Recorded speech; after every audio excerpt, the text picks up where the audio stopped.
Good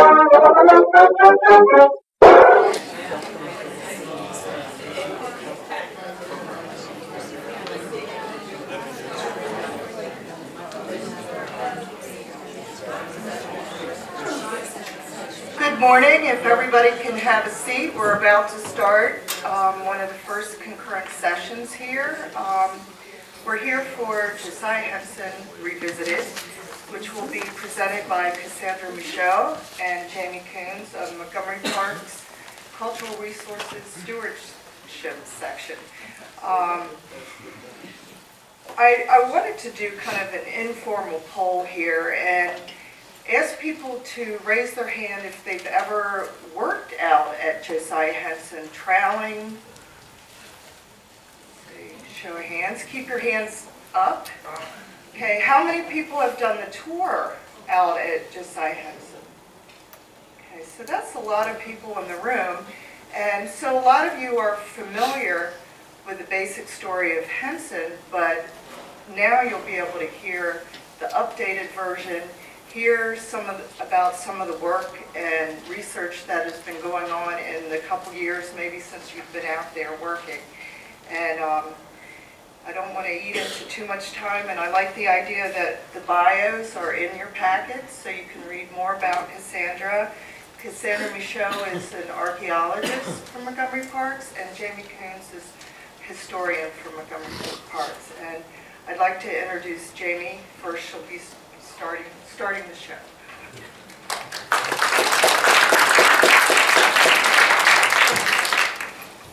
Thank you. Can everyone hear me okay?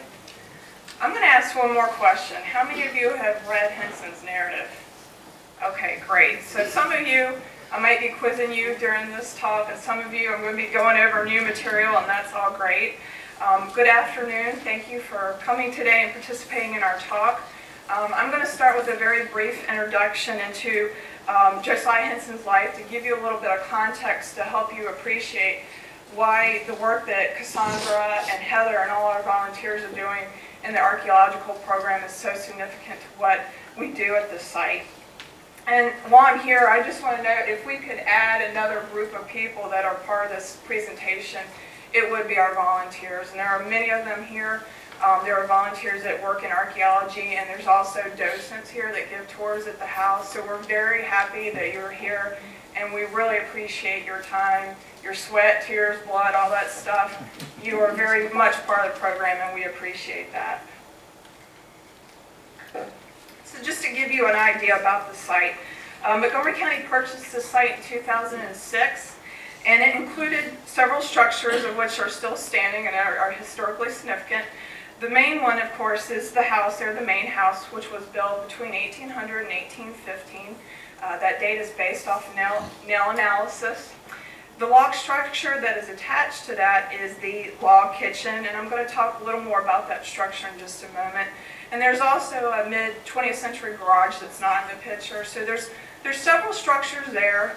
This was a slave plantation in the past, so we know there were other buildings that would have been here in the past, and that's why archaeology is so important. So the second half of this talk's really going to be interesting because we're going to learn about new advances and what we're uncovering and unearthing at this site. The Riley House, it fronts Old Georgetown Road. That's the main access in the past from Rockville to Georgetown to take produce to the markets down near DC. The house, when it was built in 1800, it was not surrounded by suburbia. So this is a change that came later on in the 1930s. It now fronts Lux Manor, which is a colonial revival type subdivision. And luckily, when Martin Lux built Lux Manor, he decided to retain this house. So we're very fortunate that that choice was made and it's still standing. So to get to the log kitchen, Cassandra's going to talk about traditional archaeology where you're unearthing stuff underground. I'm going to talk briefly of what I call vertical archaeology, where we're investigating the fabric of the building that's still standing. And when I talk about fabric, I'm literally talking about the log walls that make this kitchen structure. We know it dates from 1850 because we've done dendrochronology, and this is a very simplified definition of this because I'm not a scientist. But basically what they do is they come in and drill core samples the size of a dime, and they're trying to get to the sapwood of that log, and with that they can literally date when the wood was cut. And so this analysis was done by the Oxford Dendrochronology Lab. His results came back that the wood was cut in the winter of 1850. So why is that important? Why does that matter? Well, we know Josiah Henson did not live here past 1829. So this particular kitchen, those three walls that you see, were not there when he lived on this plantation. It was here when he came back later on in his life. And there's a very real possibility that there was a structure standing here earlier, which Cassandra will talk about. But this building that people refer to as Uncle Tom's Cabin is not correct, and we just want to make sure that's clear and on the record. You'll also see there's an insurance policy here from 1856. Isaac Riley passed away in 1850, so this policy was taken out by his wife Matilda. And she's identified as a farmer, which is also the case in the 1860 federal census. And the policy was taken out for her property, which she listed as Willow Grove. Now we know from oral history in the past there was a grove of willow trees on this property, so we're assuming that's potentially where that name came from. The insurance policy covers the main house, it's still standing there today, and also the log kitchen, which is described here. Log kitchen attached to the dwelling, 16 by 12 feet, one chimney and one fireplace, also in good repair. The other important note about this document is it references a structure that's no longer standing on the property, and that's a log smokehouse. And certainly any plantation home in this time period would have had a meat house. So that's another structure we have an approximate location that we'll be looking for in the future. So let's get to Josiah Henson. We are so fortunate to be in the position where we have a slave narrative to talk about what the slave experience was on this plantation. And typically when you go to large plantation homes in the South like Monticello and Mount Vernon, the point of view that you're primarily going to hear is that from the white owner, the master. We're kind of flip-flop because we're giving you the vantage point of what it was like to be a slave on this plantation. And we're not just talking about Josiah Henson. He is giving you the true experience for all the men, women, and children who labored on this farm for Isaac Riley. And that includes his mother, his wife, and some of his children. So just start at his birth. He is not originally from Montgomery County. He was born in Charles County in the town of Port Tobacco. He was actually born on the estate of Francis Newman LaGrange, and that's the picture that you see here. Now, this is the plantation where his father worked. Josiah Henson and his mother were actually employed by Dr. Josiah Henson on a separate plantation, so they were hired out on this particular farm. It's during this time period that early on in life he has two very traumatic experiences very early on in his life. The first one is that his father is eventually sold down south to Alabama after he struck the white overseer on the LaGrange plantation. And he did that because he was trying to defend his wife's honor. The repercussion for striking a white person in this time period is catastrophic. He's whipped, his ears mutilated, and then he is sold down south. And for most slaves in this time period, that is the ultimate fear, is that you will be shipped down south. The upper south is bad, the deep south is much worse, so you don't want to be in that position. The other situation that really has an impact on Josiah Henson at this point is eventually his master, Dr. McPherson, passes away. And most slaves are going to go through a situation where they're wondering when their owner dies, what's going to happen to my family? Are we going to stay here? Are we going to be part of an inheritance package that's going to be split up amongst children? And that's what happens here, is that him and his family are put up on the auction block, and he is split from his mother. His mother goes to Isaac Riley at the plantation we're talking about. Josiah Henson also goes to Rockville, but to a different owner. His name was Adam Robb, and he owned a tavern in Rockville. So they're close by, but 5 miles is a huge distance when you're a slave in this time period. And it's not easy on him. He's a young child, and he goes to a plantation where they have about 40 slaves, and no one really cares about him. So his health declines, and Adam Robb approaches Isaac Riley and asks if they can make a deal. Will you take this young slave back? And that's what happens. And that's how Henson makes his way to Isaac Riley's plantation. So the Riley family who owned this plantation, the patriarch of that family is Isaac Riley, who was a blacksmith by trade. He was a veteran of the War of 1812. He was 45 years old when he married his 18-year-old wife, Matilda Middleton. So because of that age difference, the Riley family had a very long tenure on this farm, and that's why the date goes all the way up to, actually, I see the date has moved. The family owned the property until around 1921, so they were here for a very long time. The image that you see here is a primary resource. This is a page from the Riley family Bible, and of course it notes births and dates of the white members of the Riley family, but this page is particularly important because it identifies slaves who were born on this plantation. So this is yet another primary resource we have at our access to learn about the slave community that worked on this plantation. Josiah Henson spends a lot of time in his narrative talking about work conditions on this plantation. And it was hard labor, and you heard about that earlier today. Slaves worked from Monday through Saturday. They worked from sun up to sundown. They had Sunday off. Now, Josiah Henson started work here at a very young age, and you can see here from the quotes in his narrative. He started out doing chores that were very typical for young children, and he worked his way up to his ladder, eventually becoming the superintendent of this plantation, actually replacing the white overseer who worked on this farm. He was swindling money from Isaac Riley, and so Henson replaced him. And in the long run, he actually saved money for Riley, and he made him money because he was so good at his job. Living conditions at this plantation were not great, and that's particularly true for most plantations.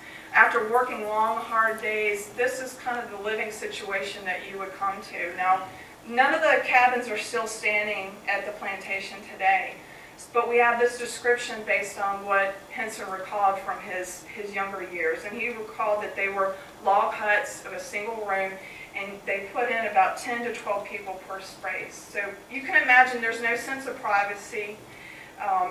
It's not really great conditions for weather. It's a hard place to be at, and for most slaves, you will be born here and you will die here. And that's true at this plantation because they did not bring in medical authorities when you were sick. So if your health declined, you may actually find the end of your days here on the plantation.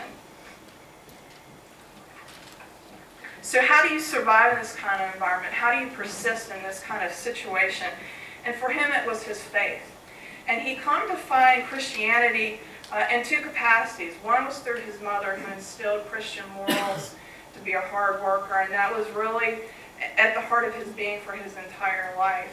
The other way was he had attended a camp revival meeting held at Newport Mill, which is in Montgomery County, and there he learned about spirituality, and this became the foundation of part of his professional endeavors later on in his life. Now, in 1825, Isaac Riley starts to have some financial difficulties on his plantation. So he turns to Josiah Henson and he asks him to basically take all the slaves, about 22 slaves at this point, including Henson, his wife, and his children, and take them all the way to Kentucky, where his brother Amos Riley has a plantation in Owensboro. Now, they're assets. He's trying to protect them so that they cannot be sold, just like land and livestock. It's the one thing he has control over because he can move them, and that's exactly what Henson did. And perhaps you're asking yourself, why in the world would he agree to do this? Well, if you recall early in his life, he's already gone through this ordeal of being auctioned off and split from his family, and he doesn't want to go through that again. And then you ask yourself, why are these other slaves willing to go with him? They're moving through Ohio, which at this point is a free state, and they encounter free blacks who question them, why are you doing this? You can emancipate yourself here. You can go about your way. He refuses to do that, one, because of his Christian morals. He is intent on buying his own freedom. But the other slaves that follow along with him do that because he was such a good superintendent. They were loyal to him. He had helped provide for their needs while they were on the plantation. When they needed an extra chicken because they were hungry, he'd find one out in the woods and kill it and provide for them. So he has taken care of them. And that's why they go ahead and go with him all the way to Kentucky. That's a really long journey to go with a group of 22 slaves. And all he has is one little pass saying that he's making this travel with this group of slaves. And now while he's making this journey, he's eventually going to accumulate the funds to buy his own freedom, because he begins to preach in Methodist Episcopal Church services. So that's how eventually he will acquire the means to buy his own freedom.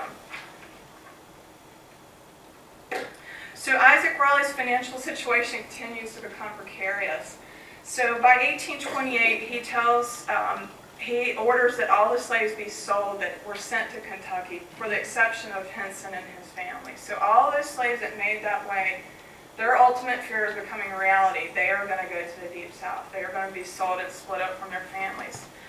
So Henson, once again, comes back to Montgomery County by himself, but he's accumulated the funds to buy his own freedom. And that's what you're looking at here, is 2 copies of his manumission paper, his freedom paper.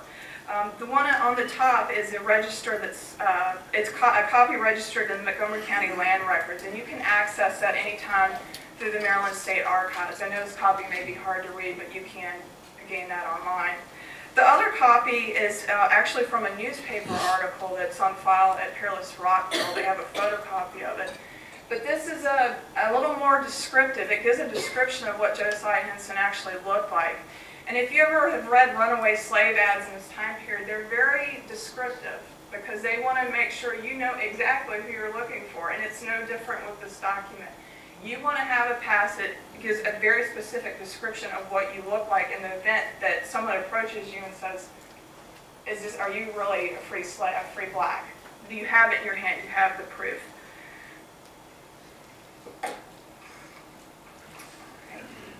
So Josiah Henson makes a deal with Isaac Raleigh to buy his manumission, and he thinks he's going back to Kentucky to his family as a free man. But the Raleigh family has no intention of actually setting him free. When he gets back to Kentucky, he learns from his wife that they actually wanted him to pay an additional, I think it was $600, amounted to $1,000 to actually acquire his freedom, which was a lot of money in this time period. And so he basically lies and tells Amos Raleigh that he doesn't have his freedom papers. They were lost at some point. So he continues to work for about a year for Amos Raleigh, and at that point Raleigh decides he is going to send him down south to New Orleans, where he is going to be sold. And Henson knows his fate. So he's making this trek down to New Orleans with Amos Raleigh Jr., who's about 18 years old at this point. And as they're making this journey down south, he comes down with river fever. And Henson is his saving grace. And in fact, Henson says it was by divine intervention that his life was saved. So Amos Raleigh needed him to stay with him. They went back to Kentucky, and when he got home, he basically made the ultimatum to his wife: you either go with me, or I'm leaving you and I'm taking the kids. And that's exactly what they did. They decided they were going to go. That's the self-emancipation. He's already paid for it once, now he's going to emancipate himself by foot. So they hit the road on the Underground Railroad. And as you can see here, they're making their trek through Ohio and then New York, and eventually they're going to end up in Canada. This is another reason why this narrative is so important. The Underground Railroad was such a secretive network. People didn't want to release a lot of details about that network. And this is one of those few documents where you get a real feel of what that experience was like for slaves who decided they had to get freedom. And in this period, it's becoming less likely that you're going to find real freedom in the North. You have to go to Canada. So they're in Canada, and by 1842, Henson and his wife Nancy, and this is his second wife, so his first wife Charlotte had passed away at this point, they established the Dawn Industrial School. And the function of this school is really to give slaves, fugitive slaves from the United States, marketable skills that allow them to become self-sufficient and become their own master. And one of the skills that he definitely promoted was milling, and that really became his other second profession during this time period. So now we get to the narrative. So in 1849, he published his autobiography, and perhaps you wonder, why in the world did he write this book? What is the point of doing this at this time period? And there's two reasons. And the first one is explained down at the bottom, as Susan talked about earlier, is he wanted to buy his brother's freedom, who was still here in Montgomery County. So he wrote the book with the intent to raise the funds to buy his brother's freedom. The other reason, and this is why he gained help from socialites in Boston was, this is a piece of propaganda that helps the abolition movement. You have to get the word out about how bad it is. And no better description of slavery is going to come than from someone who has in fact been enslaved himself. So that's why this narrative comes out. And Harriet Beecher Stowe reads his novel, and it becomes one of many narratives that she used to help mold this character of Uncle Tom. And this is a question that keeps coming up for the rest of her life and the rest of Josiah Henson's life is he Uncle Tom? And he was very proud of that title, but both of them recognized that he was not the sole Uncle Tom. He was a real person, and this was a narrative that she used to create this character. And many people in the South questioned the validity of her work, and that's why she came out with this book called The Key of Uncle Tom's Cabin. And in fact, if you go to page 52 in that book, you'll see a very lengthy bio about Josiah Henson. But this was obviously a very popular book. It was second only to the Bible in sales in this time period. Even if you didn't know how to read in this time period, you had a Bible, and then you probably had a copy of this. So it had enormous impact on the social political climate of this time period. So I recall not everyone has read the narrative, so I want to give you a site where you can access this narrative, and it went through several different editions. You can access this it's a site called Documenting the American South. It's through the University of North Carolina. They have several editions of this book, and you can get it free of charge. It's interesting, as he became older, his memory seemed to improve. So every narrative, you'll see more details that weren't in the early editions, but it's great for us because as he's moving in time, he's adding details that help us to interpret the site, interpret his life. And one of the details that's really important, and Cassandra will talk about, is he did come back to this plantation later on in his life, and I'm going to save that tidbit for Cassandra to talk about. So with his work, Henson became a celebrity, and not just a celebrity here in North America, but an international celebrity.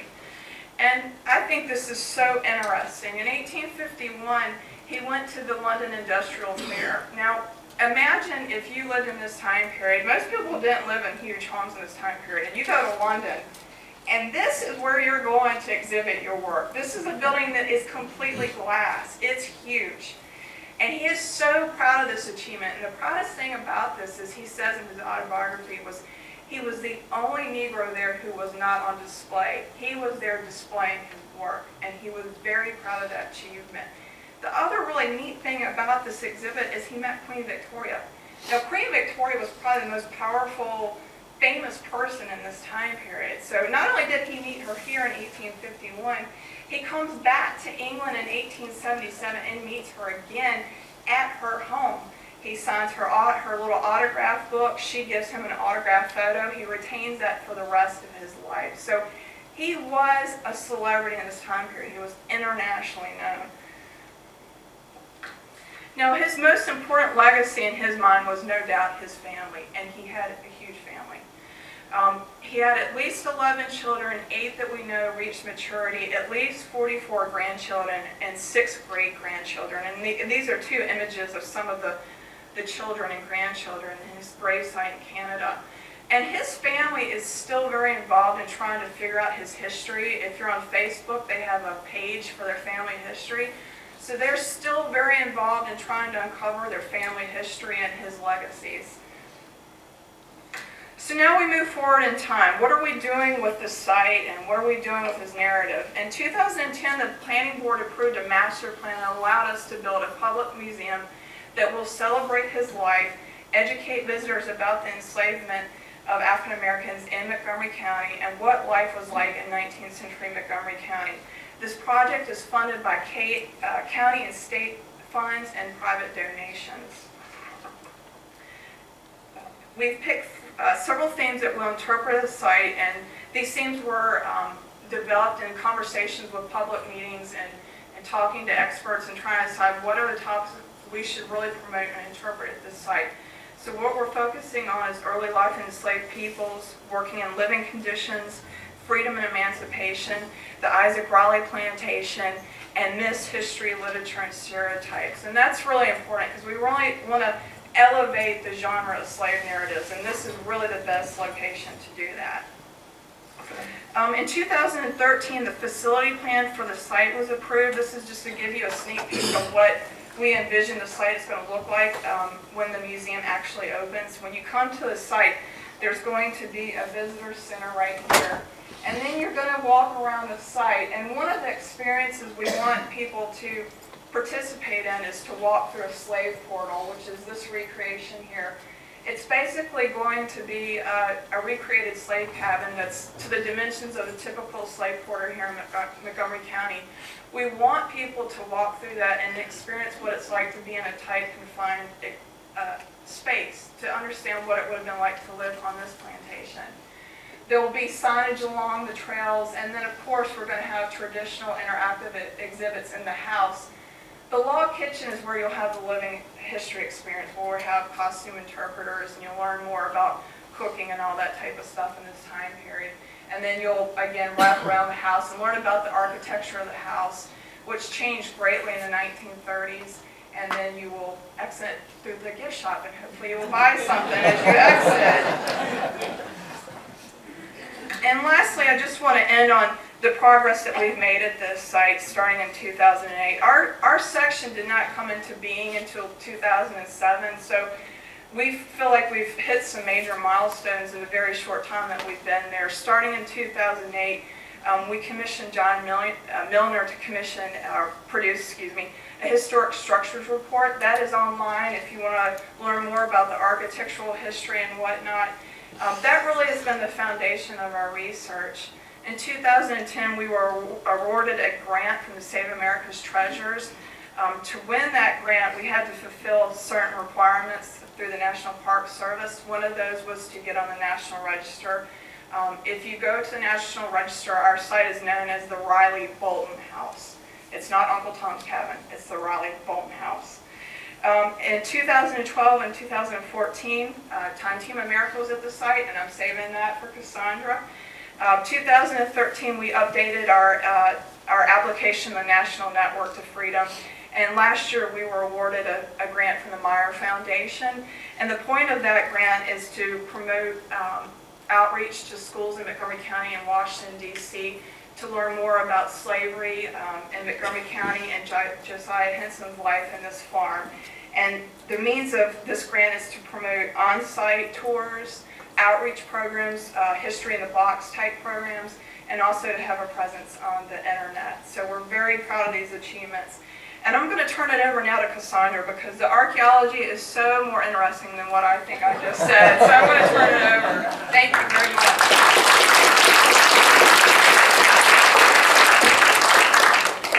Thanks, Jamie. I don't agree. I think everything is, the historical documentation is fabulous. So thank you for that great introduction and sort of a providing of context for the archaeology part of what we've been working on. And so I'm going to talk about our progress so far. Archaeology is an ongoing activity. And the way we begin is with doing our historical research. And then we also need to understand, we need to ask a series of questions before we can actually excavate. And so before any project moves forward, you have specific things that you want to learn. Archaeology is a time-consuming and very labor-intensive activity. So you need to be very focused on what it is you want to get out of it in a realistic way.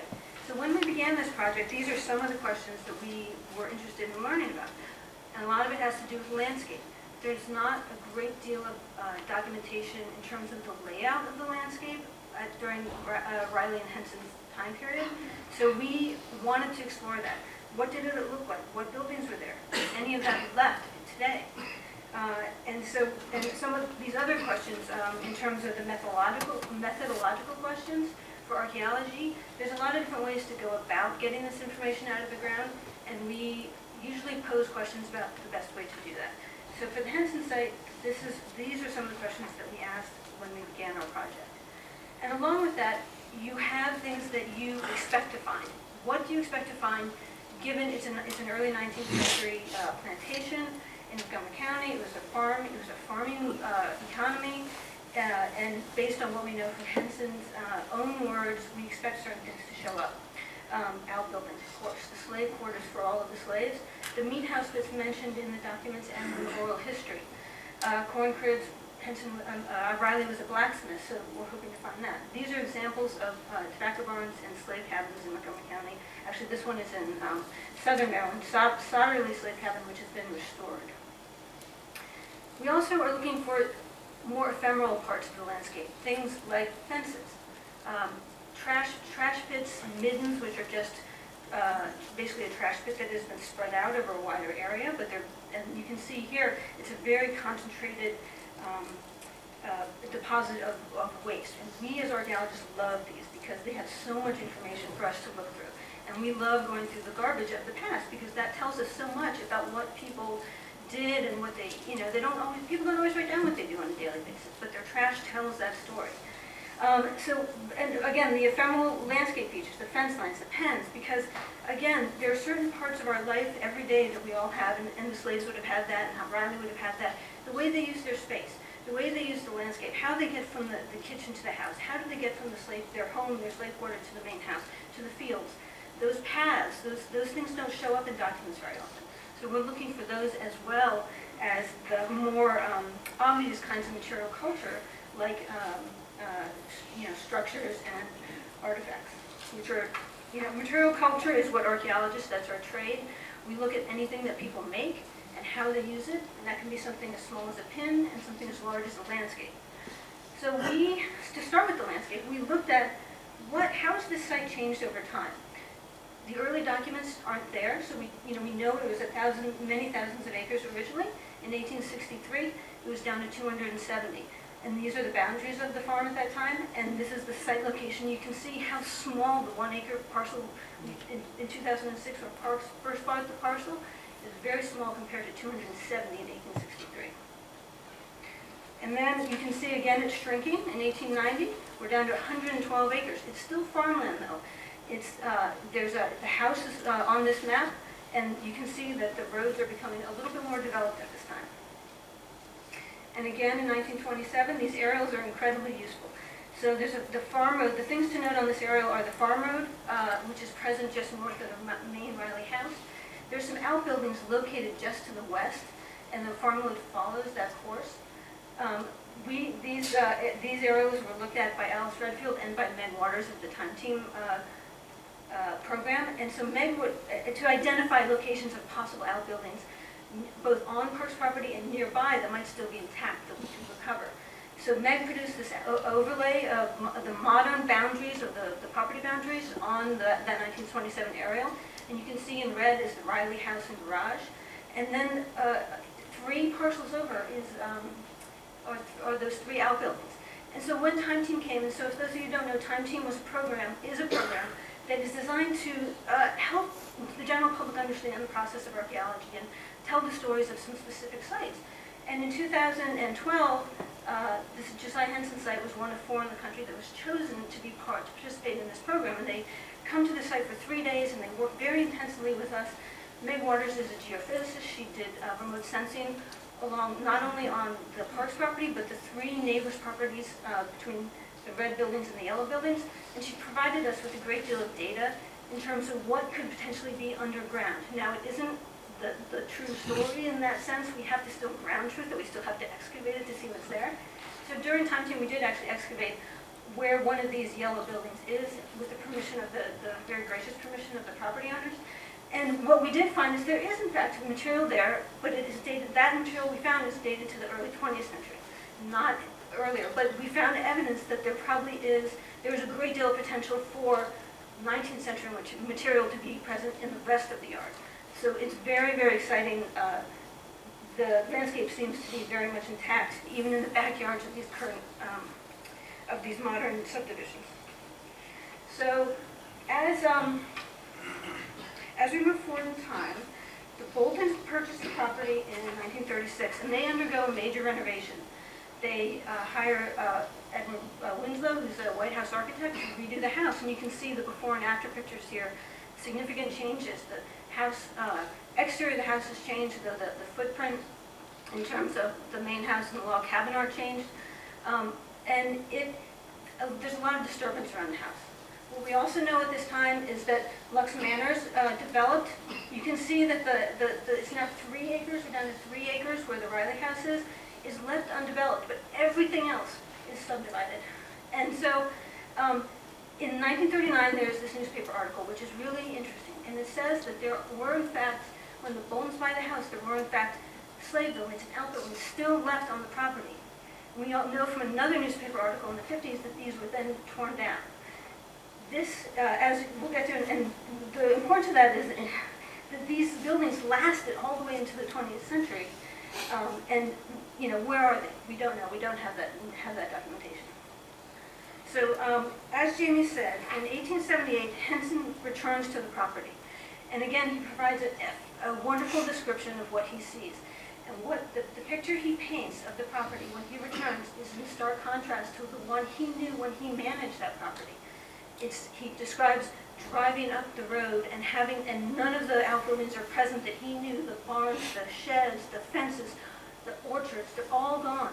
So when he returns in 1878, he doesn't see any of these, the landscape is completely changed. So does that mean that he isn't recognizing those slave buildings that were in the newspaper article? That's a question we haven't resolved yet. Is he only focused on the main house? Or are these slave buildings further away? So that's something that's very interesting for us. Again, as Jamie mentioned, in 2007, John Milner was contracted to do the structures report. They also did an archaeological survey. And archaeological surveys proceed in sort of a stepwise fashion. Because we don't have the documentation for the layout of this particular plantation, we have to really use very traditional archaeological methods to find out what's there. The first step in that is to lay out a grid across the site and do systematic shovel testing. Every 20 feet, you dig a hole in the ground, you record what you find, both in terms of your artifacts and in terms of the soil and whether things have been disturbed. So that's what Milner did, and this is a result, this is sort of a very simplified result of what they found. So around the main house, it's actually, they did notice it was very disturbed, which means that a lot of the soils are mixed up, probably from the renovation and the additional construction that happened in the 20th century. But they did notice that to the north and the south, to the east and the south, there is a plow zone there, which means that those were once agricultural fields. Those are still present and not disturbed. To the south and to the west, there are intact farmyards, areas that may have been used as general farm activity. And so this was very promising. And this is where, when the next step in the process is to open excavation units, which are just wider areas of excavation, to explore more fully what's there. This is where Parks decided to focus their efforts. And so this is a map showing all our current and finished excavation units. And up at the top is the garage and the Riley house to give you some perspective. So the efforts have really been focused behind the house. During Time Team, we did work behind the garage and inside the log kitchen, and I'll talk more about the log kitchen in a second. So what this map shows is after all the artifacts are brought back to the lab, they're washed, they're cleaned, they're cataloged, and they're entered into a database. That database then gets some number crunching, and this is how many artifacts per square foot in each of these units. And you can see that it shows you this is a very handy way for us to determine activity areas. Was something happening here? Was something happening over in this area instead? Usually artifact densities are a great way to do that if you have no other evidence.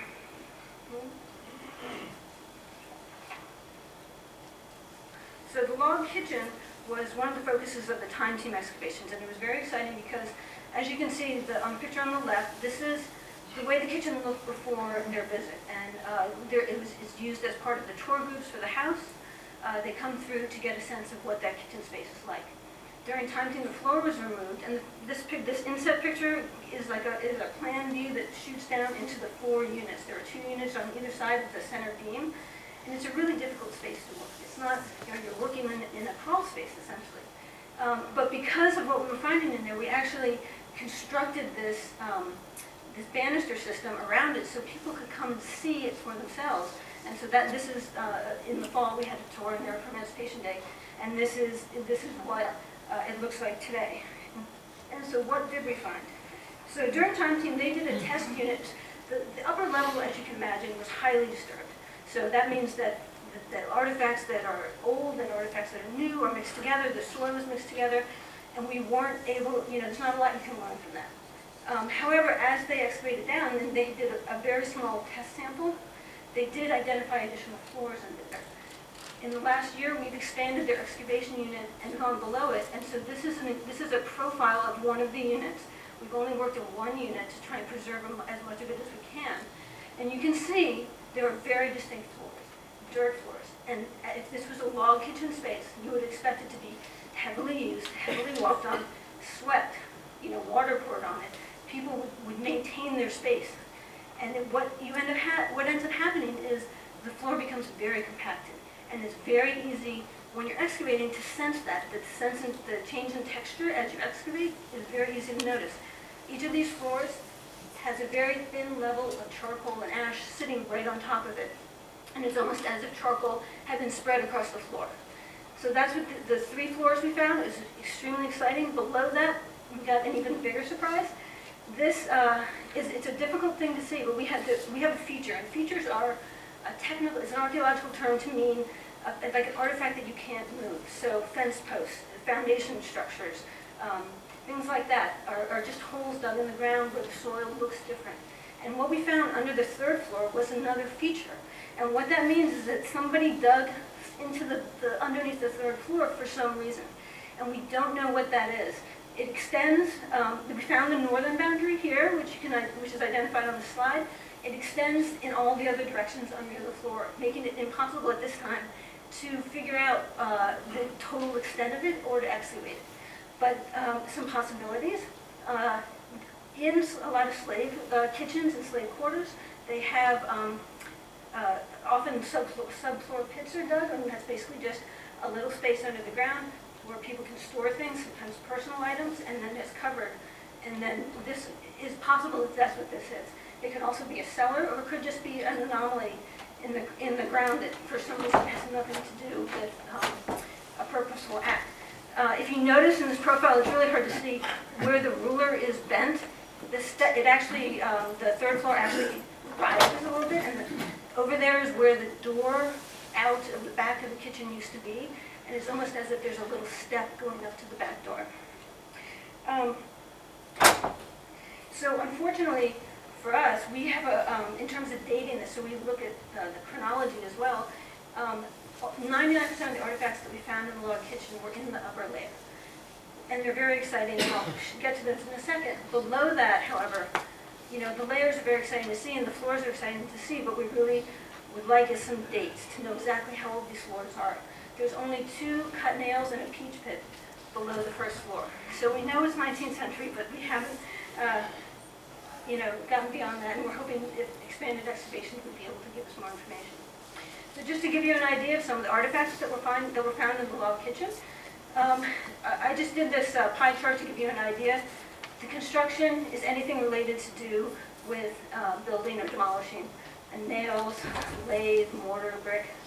And not surprisingly, given the renovations that happened in the 1930s, and the kitchen was also renovated, there's a lot of construction debris. But the next highest category are food related, supporting the idea this was in fact a kitchen. These animal remains are all related to the houses, the structures used as a kitchen, including other items, personal items, buttons and marbles, that would have been related to the people who were actually living there, working and possibly living there. This ceramic up here is part of a plate that Patricia Sanford, a well-known ceramic archaeologist, dates to about 1828.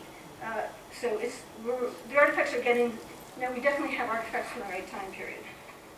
The other set of artifacts we have are from the later occupation, from the Boltons, when the Boltons were there.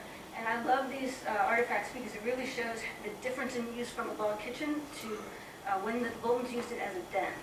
And so these are some of the artifacts we found, and this is a newspaper article of Mrs. Bolton using it as a den. Okay, so in the backyard, the other area I want to talk about is in the backyard. And so the backyard, there's a great deal of, there's just a general scatter of artifacts across the whole backyard. And there were a number of features found. Many of them are actually 20th century plantings, and we actually have a pretty good sense that the last owners loved their tomatoes because we found some tomato tags in some of the plantings. But there were in fact some older features, and we and some curious features. And these cut posts, we found 4 or 5 of these cut posts scattered throughout the backyard. And these, several of them have cut nail holes in them, indicating that they were once used probably as fence lines or garden posts to hold up garden features. And they were cut off instead of pulled out of the ground. They were cut off when whatever they were supporting was taken down, and so that's very interesting. We also found a concentration in the back corner, and which we believe to be the location of the structure. Before we talk about that, I want to talk about some of the artifacts, and I just sampled some of the artifacts we found. The artifacts on the left we actually recovered. The ones on the bottom are examples of ones that we have recovered. And it's not surprising that these are very typical of a 19th century and into 20th century residence in a farm. And so we're finding, and it's broken down by category. A lot of the artifacts we find are so small that they really are unidentifiable. And so when we can't identify the form of the bottle, we will. And you can see some examples of some of the glass bottles that we have found. And in terms of ceramics, these two are some of the more interesting ceramics we found. They both date very early, about 1800. And one is a teapot and one is probably a jug, or could possibly be another teapot. But both of these are very high end. These are not typical everyday sort of ceramics that would have been used. They cost more. They would have been for display and presentation. And so for that reason, these are pretty interesting.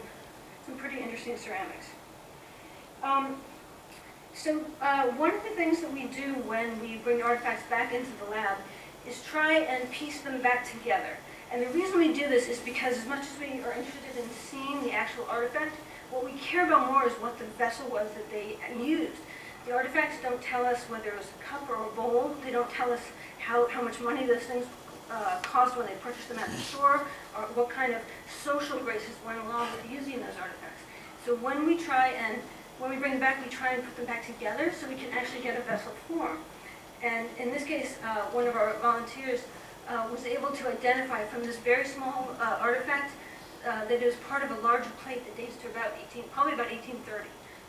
And from these so this is a very typical size of the kind of artifact we're dealing with. And again, she cross-mended, which means that she took all of the same type of ceramic and put them together to try and find what the original vessel form was. And and this is just one example. It's almost certainly part of a small bowl or a chamber pot that was used probably around 1850. And again, some more examples. The two on the bottom left and the top right are just examples of artifacts that we found. The rest are the actual artifacts. So these are all fasteners, and buttons and closures.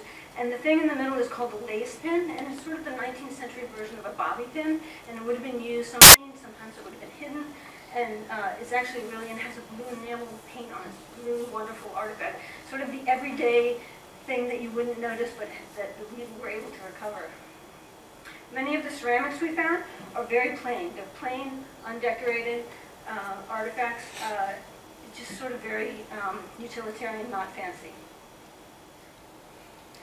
Just some more personal artifacts. We found a corset busk closure indicating the presence of women and dolls, arms indicating the presence of children. The ceramics on the right are just examples of very utilitarian artifacts that we find and that are present across the site. So, so the other way to use our distribution maps is to look at specific material types or categories of materials. So what we did is we mapped only the architectural or construction-related materials and to see if there was a locus of interest. And there was. In the back corner, there's a bullseye of high density of construction-related artifacts. And that would be nails, bricks, window glass, mortar, anything that would have been used to construct a house. And you can see, and the reason, so what we did is when we realized that was going on, we expanded the units around it, and that's those green units. The reason they're green instead of red is because we haven't finished cataloging and incorporating that information into the database, so that's not updated yet. That process from the last season, it takes a while to get that up there, so this is the most recent information, but I have no doubt that when that does get completed, those will be red or orange as well. And so in terms of the dating of these structures, because we don't just want to know the location, we want to know when they were built, we can look at things like nails. And so when you look at almost in this area, almost more than half of the metal artifacts are nails. And so when you look at the nails, you can tell by their manufacturer when they were made. And almost all of them were either identified as cut nails, or they are almost certainly cut nails. And the reason I say almost certainly is because I took a whole sample of them down to the MAC lab, which is the Maryland Archaeological Conservation Lab in Southern Maryland, and they actually x-rayed them and some other metal artifacts to identify. And we can see in the x-rays that they are in fact cut nails. So this, whatever this is, it's dating to the 19th century. And that's exactly what we want to hear. So as we excavate down, we're coming across a lot of not just architectural material, but we're coming across a lot of personal and domestic material, things you would see in a house.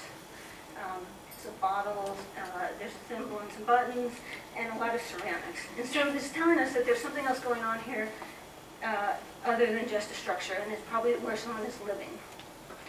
So as we're digging down pretty deep, about 2 feet below the surface, we come across this metal object and several other larger metal objects. And these were x-rayed, and we can show you that the metal object to the left is actually a bridle bit. And you can see it here. It actually broke in the ground, so when we took it out, it was in 2 pieces. But these objects here on the right, she put them next to each other, but you can see the conductors for at the top and the bottom for the reins. And it's actually, the woman who looked at the x-ray is a specialist in horse hardware from the colonial and 19th century. And she's fairly confident this is a 19th century bridle bit, and it was found pretty far down. And so down here, this is a strap hinge for holding it. It's basically door hardware. And so right under these artifacts, we found what we've been hoping for, which was features and evidence, better evidence of a structure. And so I outlined this one here to give you a better sense of where it is, because it's kind of hard to see in the soil. And so the features, one of the main ways we tell it is by soil differences. And so you can see here there's a feature very clearly about 2.5 feet below the surface. And it's substantial. It's a couple feet across. It goes at least 5 or 7 feet, and we haven't found the ends of it. One of the other things we found about 10 feet away is this structural post hole, which indicates it isn't, unlike the other posts that we were seeing, it doesn't, it's meant to hold something up rather than just to be there as a delineation. And so when we think about what this means and what kind of structure this would have been, so we have a structure, there's definitely a structure here. There's definitely someone living here based on the artifacts. And the artifacts are all dating to the early part of it and mid part of the 19th century, so what is this? So based on both sort of what we're finding and what we know about what was there aren't that many places that we know, structures that we know this could be. Obviously it could be a slave quarters, but we don't, it doesn't, based on the descriptions Henson gives, it isn't really matching up. The kinds of quarters he's describing tend to be on the ground with the dirt floor. They don't tend to have substantial foundations. And so, is that really what it is? Well, the other structure it could be where someone was living is the overseer, which is mentioned but not really described in the text. So it could be the overseer's house, or it could be a house that there is not mentioned at all. And I put this picture up of Duckett's cabin in PG County. This was actually built in 1880. And it doesn't have the stone foundation like we think is going on at Henson's site. But it does have what I think is a porch. And I think what's going on here is that this post hole is actually from a porch rather than from a structural beam like a corner post or anything. So it's a foundation with some kind of porch or addition added onto it. Okay, so I tried to put it take all this and put it all together. And this is not to scale. I kind of blew up the map and tried to put all those features together to get a sense of what the landscape would have been like with all of these features which are related through time. And so the Riley house is at the top, and one of the things I forgot to mention on the previous slide is that the alignment of those 2 features, the trench and the post, are very interesting because not only are they in line with each other, they are in line with the Riley house. And the reason that's important is all of those things are out of alignment with the rest of the suburban subdevelopment. So that really indicates that there's a relationship with those things and they're all contemporary. And you can actually see that from our this map here, because our grid is oriented north along with the subdivision, and all of those features are 45 degrees tilted. And so this is just a conjectural, what may have been going on here. The Riley house behind it, we know from the oral history there was a meat house or a smokehouse. We haven't identified that location. That's going to be a part of our future work. Based on the location of the posts that we found, the fence, these sort of driven posts, I think there might be a fence or a garden in a couple locations. One of the other areas the time team identified for us was an area that we excavated and found very compacted soil, which is very consistent with a path that's regularly used between two spaces. So garden, fence, another garden, and then a structure. And so this is where our understanding of the landscape is at this point. And so our future work will focus on expanding the structure, what we know to be the structure, outlining its foundation, and understanding better its function. And so throughout all of this work, we're definitely left with the sense that the landscape that Henson and Riley knew is still there at this site. It's in the yard of the 2006 purchase, and it extends throughout the backyards of all of those suburban houses. And so as a result of some of these findings and the desire to have a park for the interpretation of slavery in Maryland, additional land has been purchased, and this map shows the updated boundaries of the park as of last year. So the two structures, the two properties to the west of the Riley property have been purchased and will be incorporated. And archaeologically, we know that the features extend into those properties. So, and just as a final comment, this project is absolutely, as Jamie said, driven by the volunteers. This work is incredibly labor intensive, and we would not be able to do it without all of these wonderful folks, who most of them are here, and so thank you for that. And we, the site is open in the summer when we're out excavating. We excavate regularly, and we welcome people to join us in excavating or just to come visit. So feel free to come out next year. And just some additional thank yous for people who helped us with identifications and the time team and some other folks. And that's it. And these are our upcoming events that are 2015. It is open on the site is open on a regular basis. February is Black History Month. It's open every Saturday. So please come out and join us. On the last Saturday, there's a poetry reading and competition. So please feel free to submit something. But that's it. Thank you very much for your time.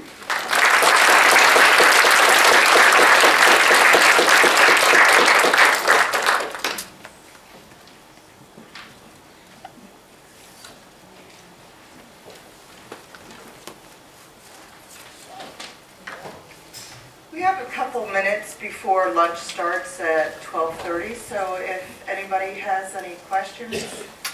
Here's a question. The auction between the time that Josiah Henson left Charles County, Port Tobacco, and ended up in Rockville or South Bethesda, where was he actually sold?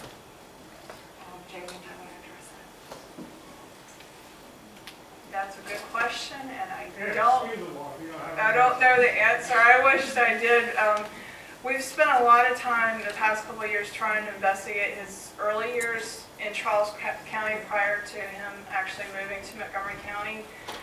One of the things that I didn't include in the presentation was afraid I was going to run out of time, especially when we're right before lunch, so I know people want to get going. But one of the things that I found was an inventory in 1805 for an individual in Charles County whose name was Josiah Henson McPherson, which dates a little bit later than what it should be for in line with Josiah Henson's story.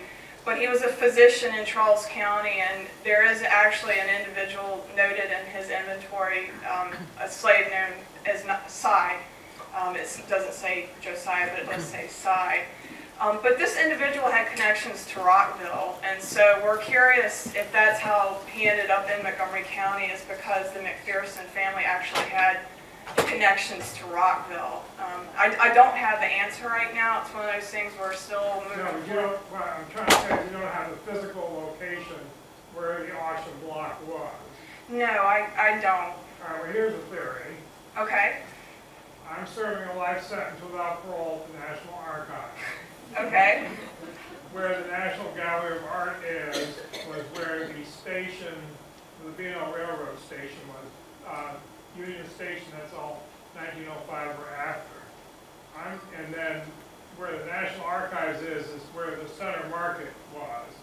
And that was the Costco and the Sam's Club of the 19th century. So what I'm thinking is, could it have been at or near the National Archive? I wish I knew the answer here. It's one of numerous questions that when you read that narrative, you wish, I mean, Henson was great with details, but you're always itching for more. So that's one of those questions that maybe down the road we'll find an answer, but I don't have an answer right now. But it's possible, it certainly is possible. I'll let you. Oh, okay. Okay, right here in the front here. I noticed that you started off with one smaller area of park right around the Riley House, and 3 properties added that seem to have houses on them. Will those houses be torn down, or will they be used as part of the park's interpretation? That's a good question. The house that's right here, this is called the Rogier property. We did demolish that building, and I should say, with any building that we acquire through the park system, part of our due diligence, whether we're going to retain the house or we're going to demolish it, is we do research. We do the title search, we do extensive research, and that way we know the background of this property. And if ultimately the decision is made that the house will be torn down, there is a record of that property. Now this house, I think it date mid to late 20th century, so it's not historically significant. Now, 100 years from now, a house from that time period would be, but it's not right now. Now, these houses right here are from the Lux Manor construction period, so this is 1930s onward. I don't know the fate of these buildings. There's been some talk that we could potentially use one of these buildings for staff offices. Joey's shaking her head. Joey, would you like to come? The planning board was told that at some point the long-term intention is to recreate the landscape experience, so these houses will be taken down at some point. And is that a swimming pool, or? Yes. And one of the, I'm surprised that they didn't mention this. I remember several years ago we went to meet with the gentleman that owns this house, Mr. Murphy.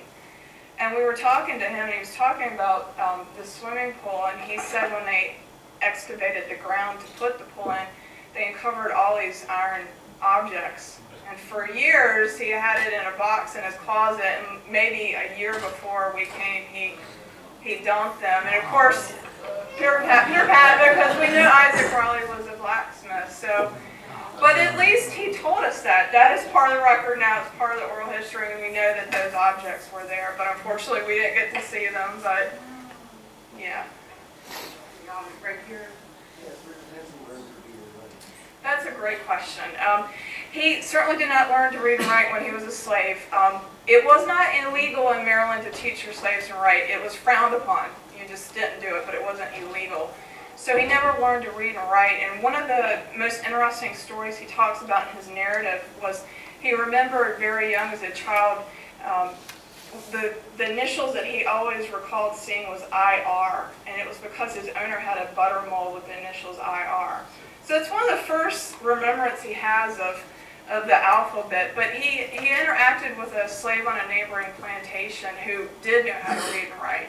And he told Josiah, if you acquire this book, I will teach you how to read and write. Well, the only way he could acquire this book was if he stole apples from the orchard and he sold them to acquire the book. Well, Isaac Raleigh found out and let him have it. So that put the kibosh on him learning during this time period. And the slave that taught him how to read was eventually sold because he was aiding a fellow slave and learning to be literate. But moving forward in time, he learns how to read and write from his son. Later on in his life, when I think he's in his 40s, his son teaches him how to read and write. And most children, African American children in this time period, are going to learn to read and write from Sunday school. So those skills that they learn within the church and that community, they're able to take home to their parents, and that's how he did learn how to read and write. The Time Team program, I was able to see that when it was shown on TV. Is that available online? It's a fascinating archaeological display of archaeology. It is, and I would recommend, they really did a fantastic job in telling Henson's story and telling the experience of slavery at that time in that story.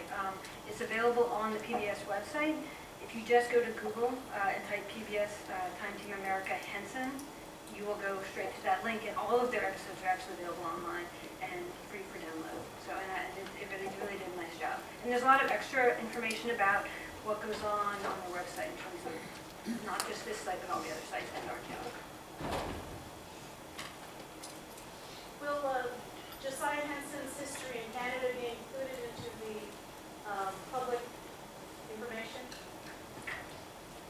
It will. It will be part of the exhibits, but I want to note that there is a wonderful site in Canada that is focused on his life once he makes his way into Canada. So we don't want to tread too much in their water, but we want his life story to be complete in these exhibits. So we'll take it from his birth in Charles County to his death, and all the way up to current. We're going to be talking about the stereotype of Uncle Tom and its current use and how it's identified. So we're carrying him through time, but we certainly will have his years in Canada in the exhibits as well.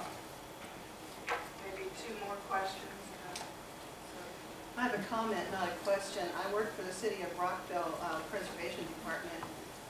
Before this house was put on the market by the Boltons, and then until after it was sold. And about 2005 or 4, I got a call from the Russian news network. They were going to do a television spot out there, and they wanted somebody from the City of Rockville to come out and tell them what we knew. So, of course, I went out, and we toured the house. But while we were there, I said, what is your interest in your country to this house? Why do you care about this? It turns out that Uncle Tom's Cabin, which if anyone has read it, it's a rather lengthy book, was required reading in the 8th grade in Russia. And I had a friend that was teaching 9th grade English in the U.S. at Magruder High School. They don't read that. They read, I think, To Kill the Mockingbird is what they were reading. So I was really astounded that influence of that book was still in existence, although you can see and understand exactly why. But that's great, and I just want to interject, if you have not read Uncle Tom's Cabin or the narrative, you should definitely read them both, because as you read Uncle Tom's Cabin, if you read Josiah Henson's narrative, you're going to see characters from his book make their way into this story, and he, in fact, identifies some of the individuals that Harriet Beecher Stowe kind of modeled these characters on from Montgomery County. So they're both excellent reads. They're hard to read. They're emotionally gutting stories to read, but very valuable resources to read if you're interested in what the slave experience was in Montgomery County in Maryland. And maybe one more question. Right here. You had mentioned that Josiah Henson attended a Bible meeting. What was that and where is it? It actually, he was 18 years old, so I don't know if I can put the date on it. Let me go back just a second. What happened? Let's see. Here we go. So it was 1807. He was 18 years old. It was held at Newport Mill. It's also known as Duval Mill. It was owned by Dr. Benjamin Duval. It's in the Garrett Park, Kensington area. And as the picture alludes to, African Americans were not actually allowed inside the building, so they had to stand outside. This particular meeting was held by an individual named John McKinney, who was a baker from Georgetown. And Henson talks extensively about the content of that camp revival meeting, but the actual physical structure and what it looked like, I don't really know. There's a bronze marker at Newport Mill that talks about that experience, and the physical structure is no longer there, but I don't know what it looked like in the past. Well, thank you for attending this session.